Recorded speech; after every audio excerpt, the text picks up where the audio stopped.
Good morning, everybody.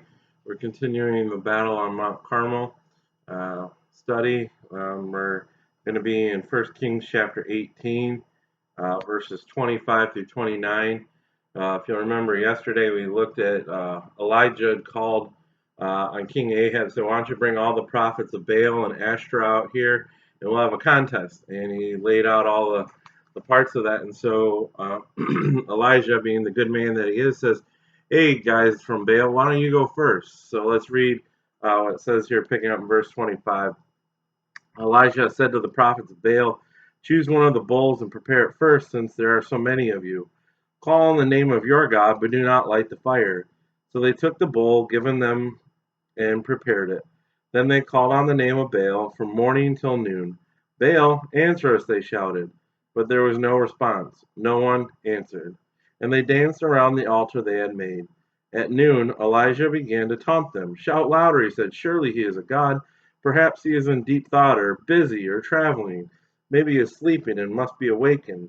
So they shouted louder and slashed themselves with swords and spears, as was their custom, until their blood flowed. Midday passed, and they continued their frantic prophesying until the time for the evening sacrifice. But there was no response, no one answered, no one paid attention.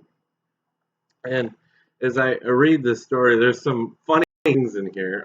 You may not get it as you're reading it, but actually, the original Hebrew is, if you look at it, where it says he's deep in thought or busy, really how that should be translated is maybe he's going to the bathroom.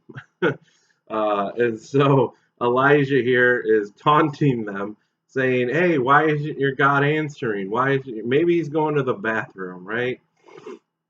And so it says that they shout louder and they slash themselves with swords and spears. And even though that first part was a little funny, this is actually very tragic. These guys remember, there was 450 of them crying out to their God, and their God is nowhere to be found.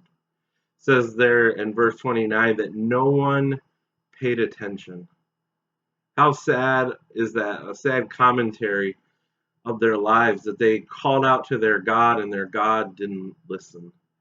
No one paid attention. How many times in our lives do we call out to our false gods or our image of what God should do for us, even the real God, and we call out on him, and he doesn't seem to answer the way that we want him to, and because we've devised God in our own image. I believe A.W. Tozer says that it's no longer us being conformed to the image of God, it's us conforming God to our image. And so many times in our lives we call out and we think if we just shout louder, if we just draw more attention, then people or our gods will come and rescue us. But we know that the only true God is the one who's mighty to save. And so many times we go out and we chase these false gods and we cry out to them, and we want relief. Maybe it's not this kind of a contest, but we seek sexual pleasure to help. We seek adulterous relationships to make us feel better. We steal, we kill, we do whatever so that we can feel better, to fill that void inside of us that God made for us to fill with him. Too many times we try to fill our lives with the wrong things, and just like in this instance, they're not going to save. They're not going to come through in that moment when you need them. And so, church, let me just encourage you. If you're chasing false gods right now, come back to the Lord. We're going to see more about that as we continue this story, but how do you know if you're chasing false gods? Let me ask you this question. When things get hard, where do you turn? Where do you spend most of your money? These are good indications. Where do you spend most of your time? Do you have a hard time giving 5 minutes to God in prayer, but you have no problem spending 3 hours watching television or an hour on Facebook or other social media? Where you spend your time and your money, that shows where your allegiances lie. Something to check up on, church. Keep on keeping on, and we'll continue this story tomorrow. God bless you.